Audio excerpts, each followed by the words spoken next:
Good morning, Teacher Claire. How are you today? Good. Very good. How are you today, Janice? I'm very good, teacher. Okay, very good. So now, please remain standing for our prayer. Can you please lead the prayer, Mara? Come here in front. Mara. Just here. Okay. Okay, let us pray in the name of the Father, and of the Son, and of the Holy Spirit. Amen. Glory be to the Father, and of the Son, and of the Holy Spirit, as it was in the beginning, is now, and ever shall be, world without end. Amen. Amen. Father, the Son, and the Holy Spirit. You may not take your seat, Mara. Thank you so much. You may not take your seat, everybody. So now, class, I will recall the rules, okay? If someone is talking in front, what will you do? Stay quiet. And Listen. very good. If you say your name, if someone says your name or teacher says your name, what will you do? You say, Excuse me, teacher. excuse me, teacher. You say, yes, teacher. Okay. Your response, okay? You will respond to my call. And how about if the trash? What will you do if you see a trash? Pick up, teacher. Very good. Okay, class. Where's the secretary? Here, teacher. Okay. Can you please check if someone is absent? Is there someone absent? No one is absent, teacher. Okay, very good. So now, let's have our recap. Who can recall the topic yesterday? Me, teacher. Okay, Mara, Our please. topic yesterday, teacher, was solfa syllables. Solfa syllables. Okay, can you please do solfa syllables? Do, re. Do and re. How about you, Gian? Solfa syllables. Do, re, mi, fa, sol, la, ti. Okay, very good. Do, re, mi, fa, sol, la, ti, do. Those are the Solfa syllables. very good. So now, let's have our activity before we start our discussion. Okay? Teacher. And teacher will play a music and you will guess what's the title and you can sing along if you know the Music, teacher. okay. Okay, I'll play the music, okay? And Okay, guess teacher. the what will you guess? The song. The song, the title, or you can sing along if you know this. And I'm sure you know this song. Okay, ready? Ready.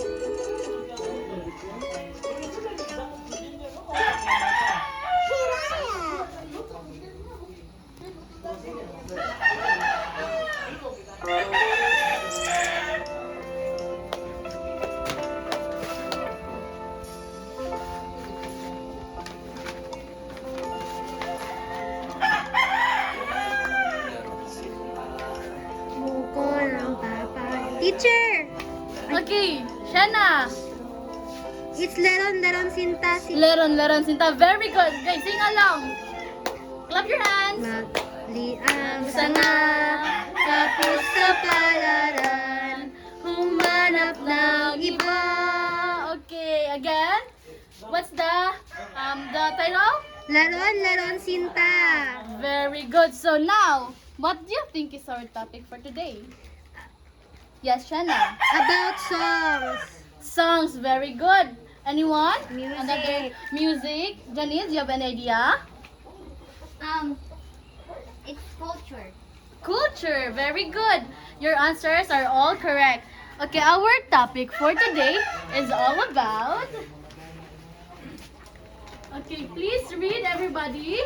Philippine folk song. Philippine folk song. You have an idea what's Philippine folk song? Songs in the Philippines. Songs in the Philippines. Very good. Any idea? What else? You sing Philippine folk song in your at home or before when you play with your friends? Aside from Leron Sinta. How about the song with lots of vegetables? Bahay Kubo. Very good. Bahay Kubo. So, listen to teacher. Philippine folk song or folk song is also known as traditional music or song. As like Janice said, it's culture, right? It's all about culture. Again, what's folk song? Also known as traditional music or song. It's a narrative song that uses traditional melodies like Leron, Leron Sinta, Buko ng Papaya, right? It's traditional since it's about papaya also. And it depicts a particular topic which has short and simple theme that deals with people's feelings, thoughts, and ideas. Do you think Leron Leron Sinta is a short music or a song? Yes. Right? So, that's why Leron Leron Sinta is a folk song. There's a different, different types of folk song in the Philippines. So, okay. Can you count how many different kinds of folk songs are there? 1, 2, 3, 4, 5, 6, 7. Very good. There are Philippine folk very good, Denise. So first is Serenade. serenade. Can you please read the serenade?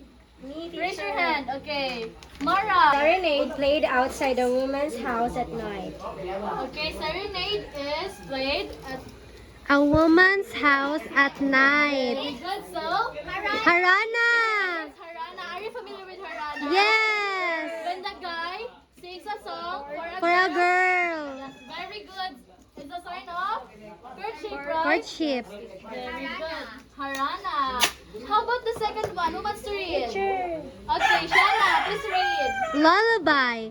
For rocking a baby or child. Okay, lullaby. Do you know a song for like a lullaby? Yeah. Eh, eh, It's okay if it's English. Eli, Eli. Yes, very Ano good. ba, That's also part of our. di magmali. Okay, that's also part of our Philippine Folk folk song. song. Hindi tuluganay, wala diri bulanay.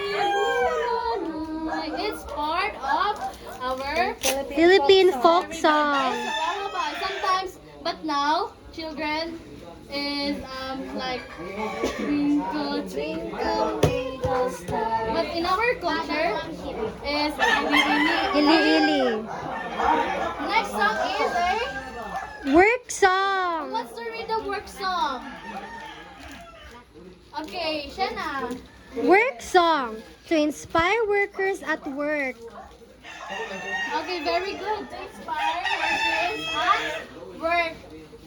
Great example for this is, let's remove this now. Good example for this is the, what? The magtanim ay Bibiro, magapong nakayuko, di naman nakaupo. Very good. That is an example of work song in our Culture.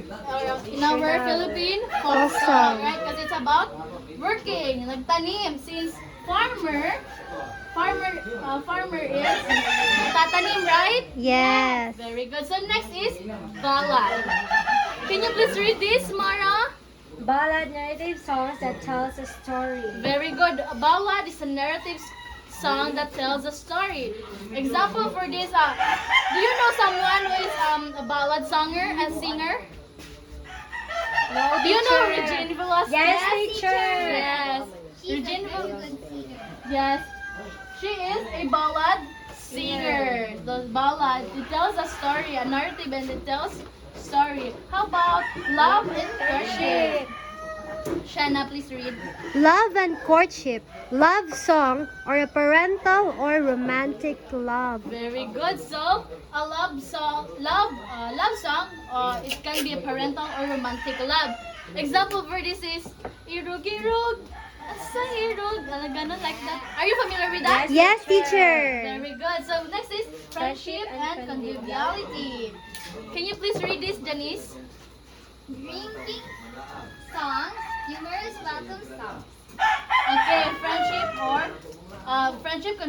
or conviviality is a drinking songs, humorous or welcome song. This is more likely in Bar.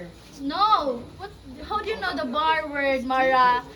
We sometimes hear this when our father and his friends, tatais, and his friends is jamming or having a drink, right? Yes. We're enjoying the moment. They're singing. Okay, how about this ritual or religious? Teacher. Okay, Mara. Worship or making rites of ceremony. Okay, this is more likely in kasal, church, or in a funeral. Very good. So what are the 7? Serenade, lullaby, work song, ballad, love and courtship, friendship or conviviality, and ritual or religious. Very good. So these are the types of Philippine folk song. Philippine folk songs. So next, we will be having our activities. So now, what are these? Please read. Magtanim. Examples of folk song. Examples of folk song. First is, Nim ay di biro. okay, it is. A work song composed by Felipe de Leon. How about this one? Leron, Leron Sinta. It was our activity or activity earlier, right? Yes. It is a. Folk song that depicts humbleness. Next one is Bahay Kubo. Bahay Kubo. Please read this, everybody. Popular Children folk song about different kinds of vegetables reflect the Filipino rural house. Okay, very good. How about the O Ilaw? It is a popular example of serenade. Very good. So now, we will be having our groupings. Our class will be divided into 4. This will be the group 1, the group 2, the group 3, and the group 4. So there are how many groups? 4. 4 groups. So the first group, okay, in this activity, every group will sing a folk song, a Philippine folk song. This song, okay? And you will present here in front. First group will sing. What's the first one, everybody? Magtanim ay di biro. Magtanim ay di biro. And the second group will be. Leron, Leron, Sinta. The third is. Bahay Kubo. And next is. O Ilaw. Oh, ilaw. So I will give 5 minutes for your practice. Is it enough time for you to practice? Yes, teacher. Okay, very good. You may now practice. Okay, done? Yes, teacher. Okay, can I call on the group 1 to sing Magtanim ay di biro? Janice and your group, please come here in front. Faster, faster. Okay, teacher. Okay. Magtanim ay di biro. 1, 2, 3. Ready, sing. Magtanim ay di biro, maghapong nakayoko, di naman makatayo, di naman makaupo. Very good. Group 1, let's give a 5 clap for group 1. 1, 2, 3, 4, 5. Very good. Now, may I call on the group 2? Shanna and your group, please come here in front. Okay, Shanna and your group, please come here in front. We will sing the Leron, Leron, Sinta. 1, are you ready? Yes, teacher. Okay, 1, 2, 3. Ready, sing. Leron, leron sinta. Clap your hands around. Ng papaya, dala-dala gusto, sisidla ng bunga. Pagdating sa dulo, napali ang sanga, kapos kapalaran, humanap ng iba. Very good. Group 2. Please give group 2 a 5 claps. 1, 2, 3, 4, 5. Now, let's call on the group 3. Group 3, Gian.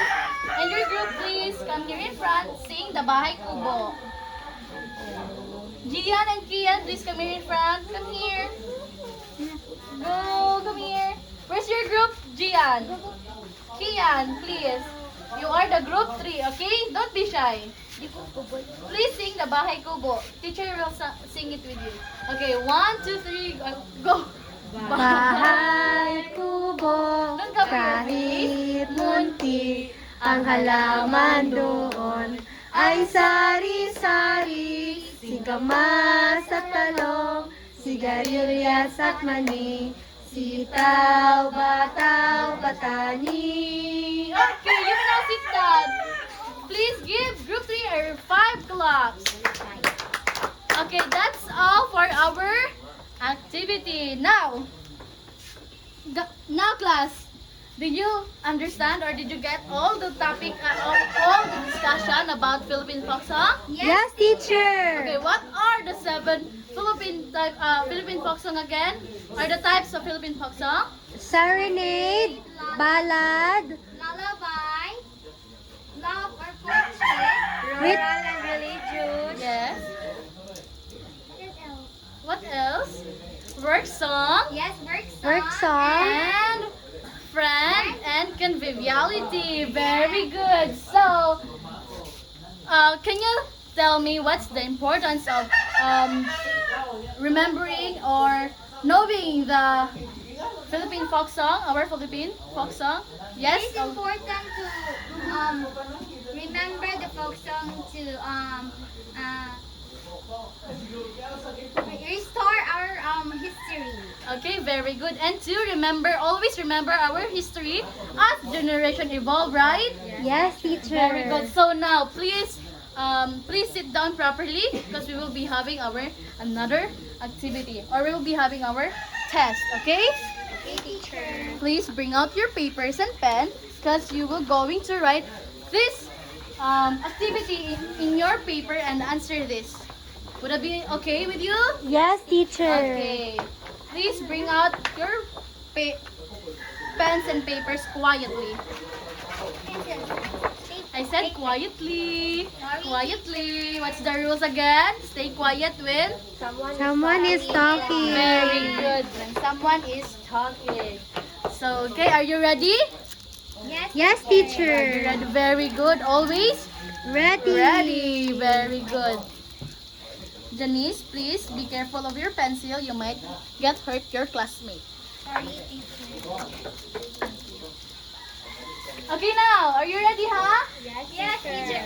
Okay. Okay, who can please read the direction. Matching type.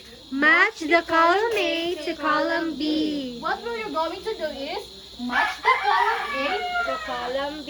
B. Alright? Yes, You teacher. can answer this and the answer will be here in the column B.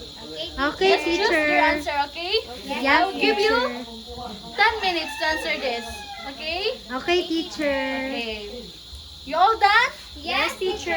Very good. So now, please pass it forward. Your papers. Okay. All papers in? Yes, teacher. Okay, very good. So now, let's proceed to your assignment before we go home. Okay? For your assignment,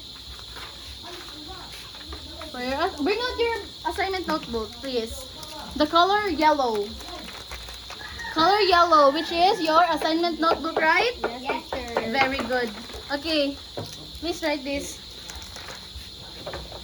For your assignment, please read this. Gian, please read the assignment. Assignment. Create a reflection paper about the Philippine folk song. Magtanim. Magtanim ay Ibiro. right in your activity. Okay. Instead of activity notebook, you can write it in your assignment notebook, which is the color. Very Yellow. good. So again, you will make a reflection paper about the song. Magtanim ay bibiro. Very good. And you will be the one who will going to answer that. Not your mama or your papa or your ate, okay? Yes, Where teacher. you going to put the answer? Assignment notebook. What's the color? Yellow. Very good. Okay. Please stand up, everyone, for our closing prayer. Please, Gian. Oh, come here, Gian. Kian is not feeling well. Please lead the prayer. It's okay, anything. Any prayer. Then let's all pray. Let us pray. In the name of the Father, and of the Son, and of the Holy Spirit. Our Father who art in heaven, hallowed be your name, your kingdom come, your will be done, on earth as it is in heaven. Give us this day our daily bread, and forgive us our sins, as we forgive those who sin against us. Do not bring us into temptation, but deliver us from evil. Amen. Father, sa Goodbye, class! Goodbye!